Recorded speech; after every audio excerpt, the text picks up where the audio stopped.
Hi there and welcome to my 14th tutorial on HTML and web structure, and in this tutorial I'm going to talk about arrays in JavaScript.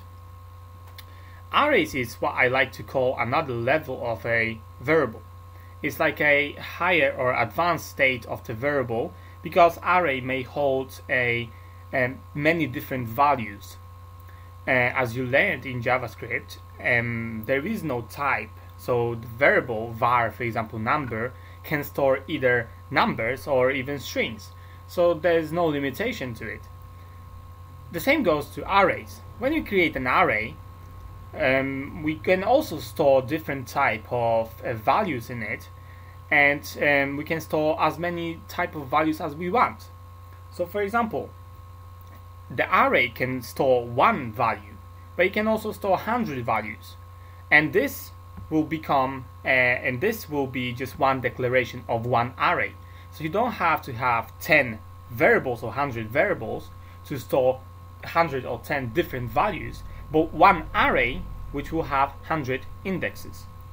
We don't in this programming language in JavaScript, we don't specify the number of indexes as we do in different programming languages. For example, in Java or in C++, we specify, for example, how many indexes the array should have. For example, 5, 10, or 100, something like this.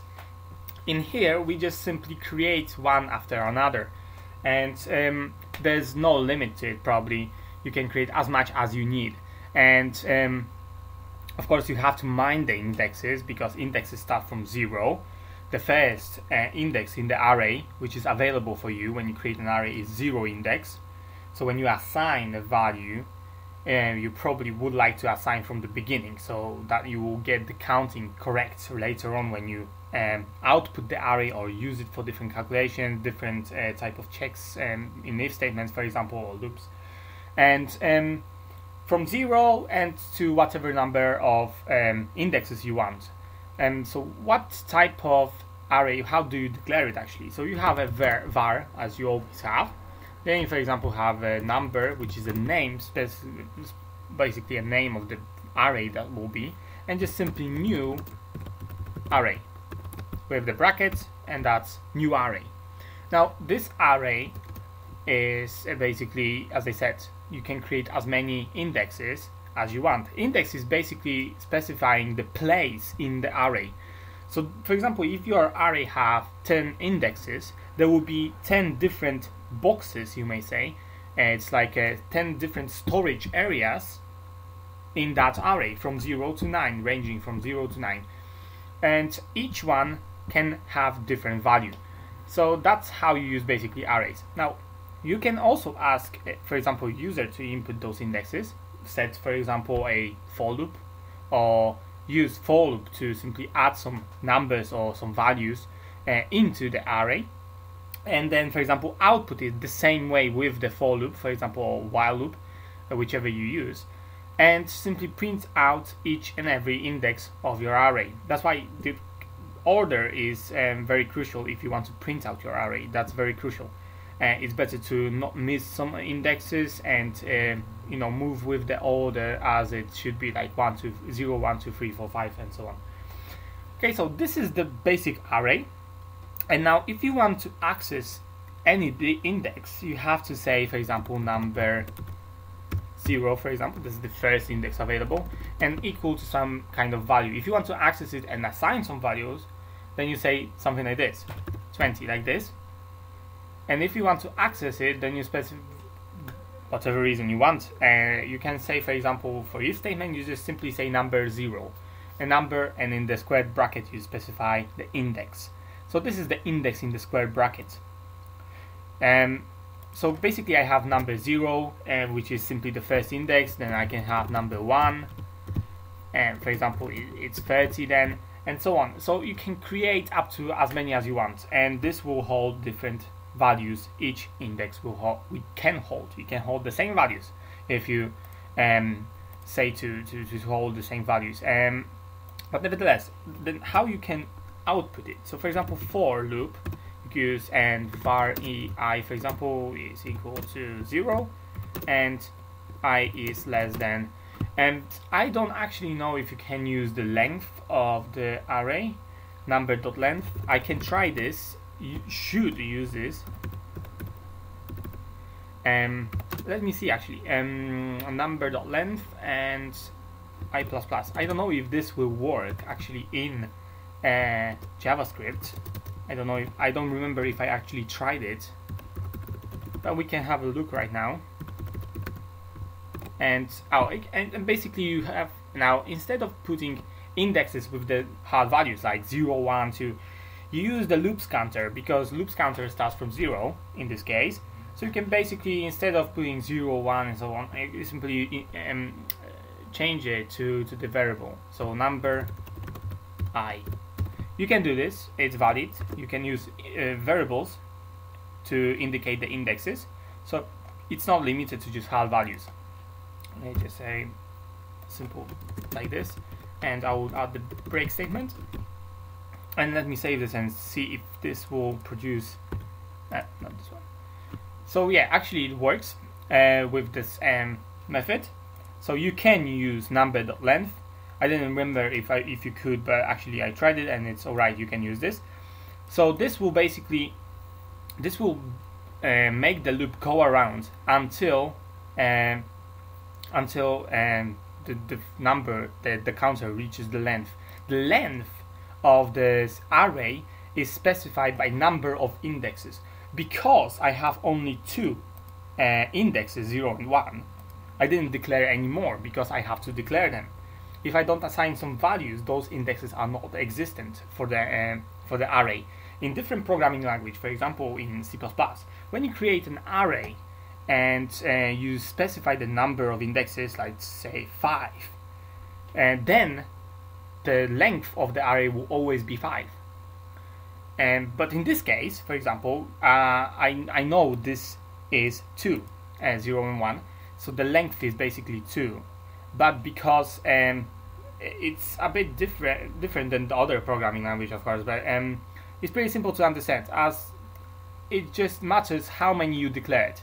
So if you declared only 2 indexes, this is the length. If you have 4 or 5, this will be the length then. So if you have 5 of them, of those number and square bracket and 5 of those, and then basically you can you don't have to worry about the length. The length will be automatically prepared for you, so you can use this without any restraints.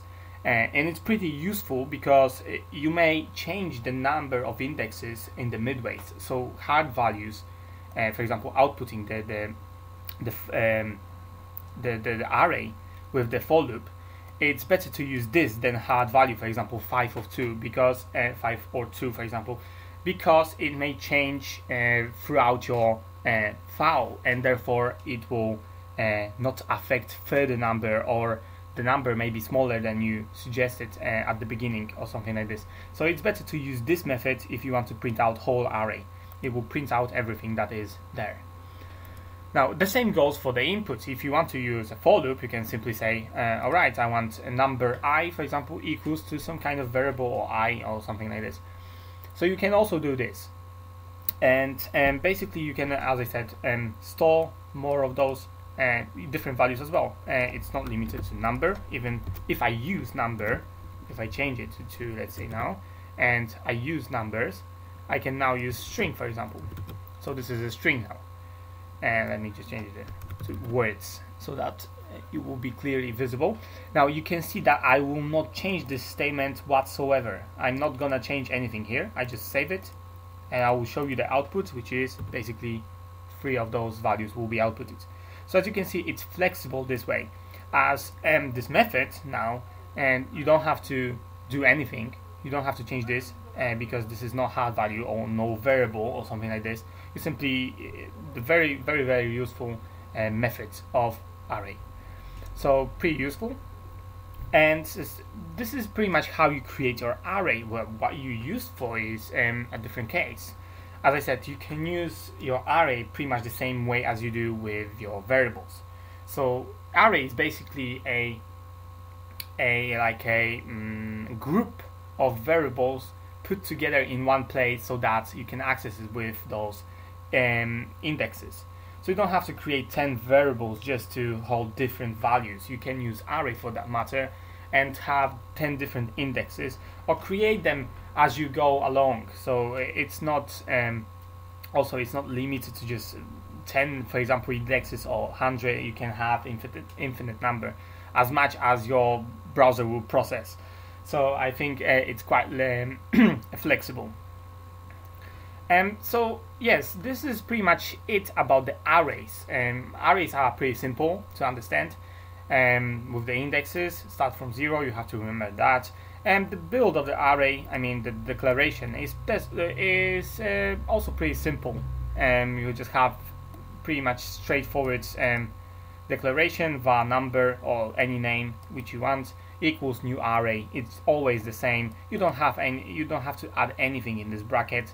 If you add number, it won't change anything. I actually tried this. If you add number, there will be no limitation. You still can produce more than you, for example, put number in. Then you have initial number. For example, if I put 2, then I should have 2 indexes in the array. That's by common sense and from other programming languages. But actually, I can create 3, 4, and even more. So it's not limiting my array to create more. It doesn't do anything probably.